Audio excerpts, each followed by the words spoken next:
So let's look at this debate that's been going on since time immemorial of human nature versus human nurture.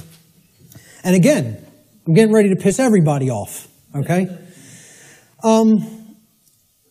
This debate's been going on forever. Which is it? What's human nature really look like? What's its essence? Is it angelic or demonic? Okay? I would say it's neither. It's neither one of these things. It's not both. It's neither. So nobody wins here, you know, who falls on one side or the other. And it's a very difficult thing for people to accept as well. Because when we ask the question, what is the nature of a human being? It's a very similar question to asking, what is the nature of this computer up on this platform? What is the nature of that projector? What is the nature of those cameras?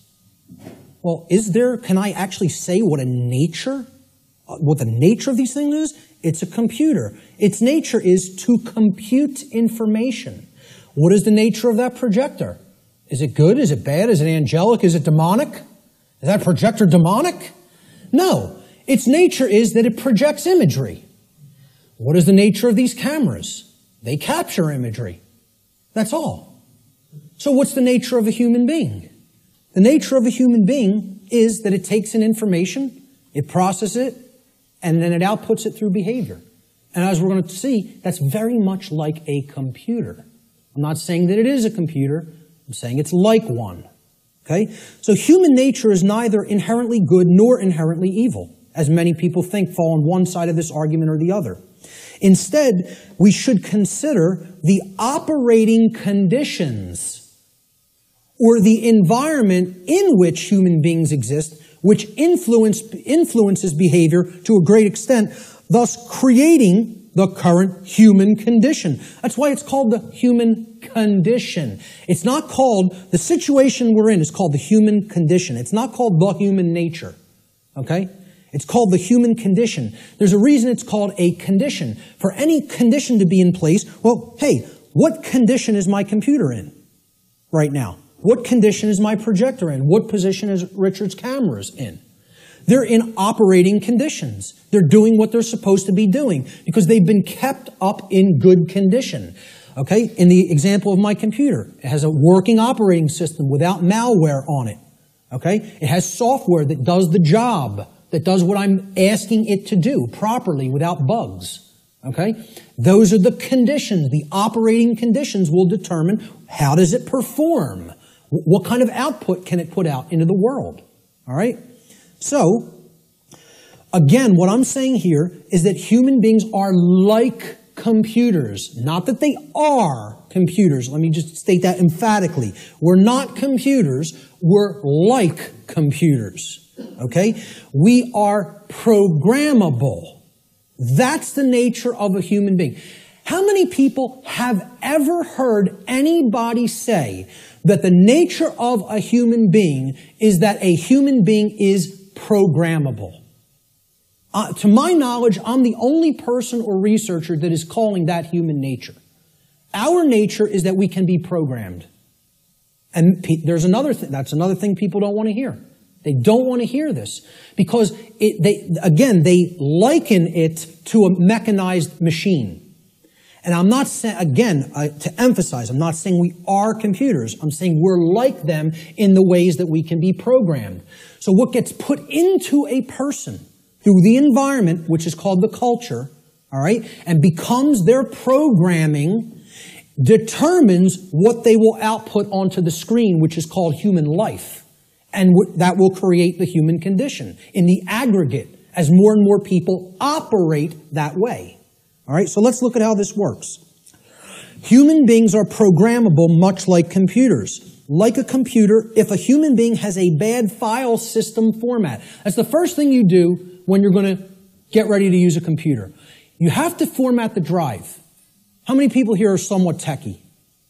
Not many. Okay, about a quarter to a third. All right. So some people will know what I'm talking about here. For the others, excuse the jargon for a moment.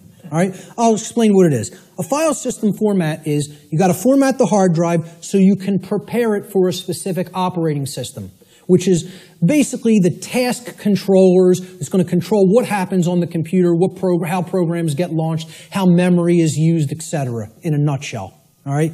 I do this for a living, so I know all the technical stuff. So I'll try to keep it simple. So, if the human being has a bad file system format, right, this is akin to the operating conditions during a child's formative years, the first 6 years of their life, essentially. Now, think about it. We call this their formative years. Their formative years. Like a format on a hard drive, because this is what puts the file system into the human being, that prepares it for its operating system. Okay? So, largely, what programs the child at this stage is the parents, and what they will see in their immediate environment and home and during their very early years in, quote, schooling. All right?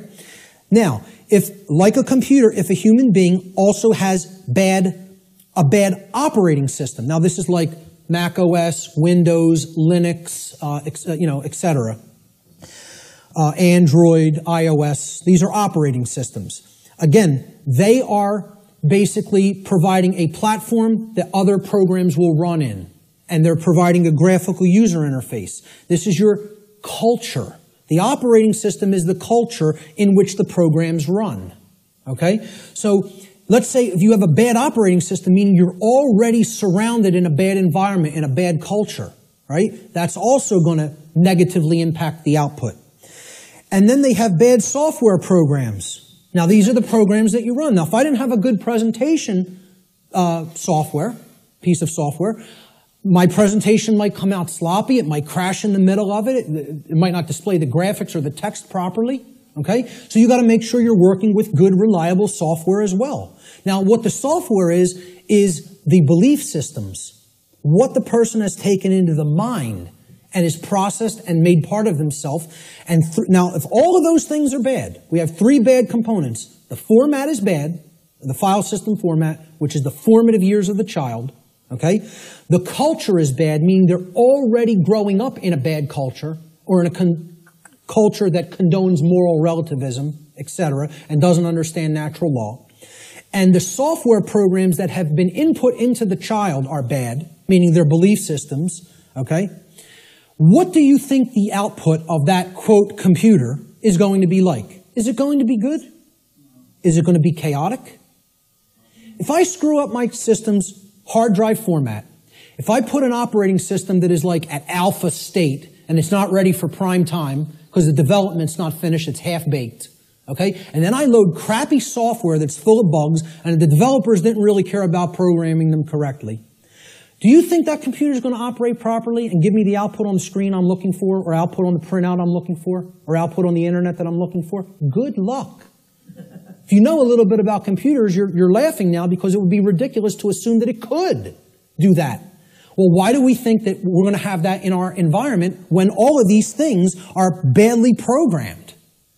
See, the output onto the screen is also going to be horrible if all those three things, that determine how the system works are also bad. So it will contribute to deteriorating conditions on a mass scale. Like a computer, the behavior of a human being largely depends upon its programming. And its programming is the quality of the information that is being input into it. The quality of the information it's taking in. The quality of the information it's taking in is going to determine the quality of the information it's outputting, like any other computer. So if garbage goes in, surprise, garbage is going to come out. If good information goes in, quality will come out. And the output will be as one wants it to be. It will be able to process and create efficiently, effectively, not chaotically.